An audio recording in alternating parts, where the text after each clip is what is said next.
On aimerait tous pouvoir vivre de sa passion, de ce que l'on aime faire, mais la contrepartie à ça, au fait de vivre de sa passion, tout le monde n'est pas prêt à accepter cette contrepartie-là.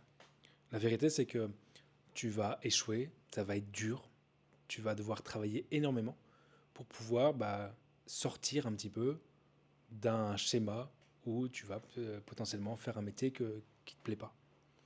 Et dans cette vidéo, on va parler de ça justement, du rapport entre la passion et l'échec. Pour ceux qui ne me connaissent pas, je m'appelle Lucas. Je fais une vidéo par jour. Et sur cette chaîne YouTube, on parle de rapport à soi-même, de rapport aux autres, d'entrepreneuriat. Et en ce moment, je me questionne pas mal sur la passion. Moi, je suis quelqu'un qui n'a pas forcément de passion dévorante. Et, et j'ai fait une vidéo hier en disant justement que si tu n'as pas de passion, en fait, il faut décrire le fait que tu n'as pas de passion. Créer du contenu par rapport au fait que tu n'as pas de passion et que tu cherches ta passion et tu vas voir qu'il y a des gens qui vont kiffer et puis au fur et à mesure, tu vas pouvoir justement vivre de ça. Et du coup, la vidéo de hier, c'était ça. Et je pense que c'est dans la difficulté, dans la contrainte de devoir échouer, de devoir recommencer, de devoir progresser difficilement, qu'on arrive à tester justement qui on est, ce que l'on aime faire, et puis si ce que l'on fait, c'est juste un passe-temps ou si c'est une passion. J'ai lu un livre il n'y a pas longtemps de Seth Godin, qui est The Deep, et en gros il explique qu'il y a toujours un passage à un moment donné où on commence une activité, ça va être plaisant au début, puis après il y a un creux, et ensuite il y a une réussite. Et il dit que si on n'est pas capable d'aller jusqu'au bout des choses, de faire des choses même sans avoir de résultats, il vaut mieux ne pas faire cette chose-là, parce qu'au final, quand il y aura une difficulté, on va abandonner. Et lui, il le dit en disant si vous n'êtes pas prêt à être le meilleur du monde, ne le faites pas. Et c'est vrai que sur cette chaîne, je vous encourage à faire des choses par plaisir et non pas à la recherche du résultat. Parce que si vous faites des choses par recherche du résultat, sachant qu'on ne maîtrise jamais le résultat qu'on va avoir, eh bien on en sera souvent déçu. Et du coup, vu qu'on en est déçu, on ne fera pas les efforts nécessaires pour pouvoir justement avoir des résultats. Et du coup, on arrête. Et puis, on se sent mal, quoi. Donc l'échec, il est normal. Chaque personne qui veut essayer quelque chose de nouveau va se confronter avec soi-même, ses propres limitations, ses propres croyances limitantes, et avec l'échec également. C'est la répétition, l'apprentissage par la répétition qui va au fur et à mesure vous donner des outils pour réussir et pour savoir si vraiment vous étiez aligné avec ce projet-là.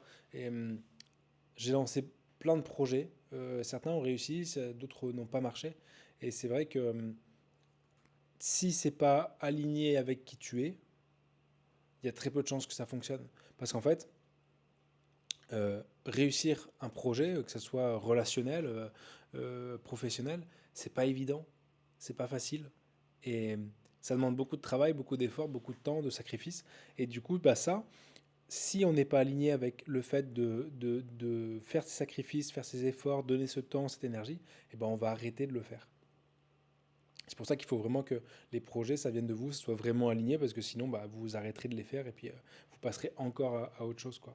Donc la passion filtre les vrais projets. Si on arrête après un échec, c'est que c'était pas une passion, c'était juste un caprice, un passe-temps, quelque chose qu'on a essayé, quoi. La passion, c'est vraiment le fait de faire quelque chose qui fait partie de notre identité, qui va façonner notre identité, qui va façonner notre réalité. Et on va faire cette chose-là, qui est du résultat ou pas. C'est-à-dire que la personne qui est passionnée par la musique, elle va faire de la musique, que ça marche ou pas. Et c'est dans le fait de répéter ces actions-là qu'à un moment donné, peut-être, on n'est jamais sûr, peut-être, elle va rencontrer du succès par rapport à ça. Mais c'est vraiment la passion à la base qui va faire que la personne elle va répéter, répéter, répéter, répéter. Et si jamais tu n'as pas de passion, regarde la vidéo que j'ai faite hier, dans laquelle je te dis, si tu n'as pas de passion, documente juste le fait que tu n'as pas de passion, parce qu'il y a plein de gens qui n'ont pas de passion. Et du coup, tu vas pouvoir créer une communauté et puis après en faire plein de trucs.